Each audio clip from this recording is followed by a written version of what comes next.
In this guide, I'm going to show you how you can create a second Roblox account. Before we do dive into this video, make sure to like the video and subscribe to the channel with all notifications on. It really does help out the channel and lets us know that you want more Roblox content just like this. We'd greatly appreciate it. But if you ever need a second Roblox account, here's a quick guide to set one up. First things first, this is going to work on mobile and on PC, so it doesn't matter what platform you're on, but what you're going to want to do is open up Roblox, and if you're on mobile, go to the bottom right corner and select more. If you're on PC, just hit the settings gear up at the top and hit switch accounts.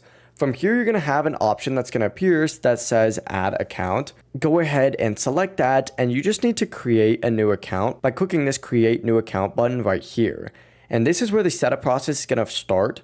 You're going to want to enter in your birthday, then press confirm, enter in your username, press your gender, and then press continue, and then just create a password that meets Roblox's requirements and then hit done. But that's it. You've now successfully made another Roblox account. To switch accounts, once again, just go back up to the settings section and hit switch accounts, and it's going to load you into another page that looks like this, where you'll be able to just switch between like a main account and an alt account if you would like. But yeah, overall, it really is as simple as that. If you guys do have any questions, don't hesitate to ask us down in the comment section below. But before you leave this video, make sure to like the video and subscribe to the channel with all notifications on. We'd greatly appreciate it. Have a great rest of your day.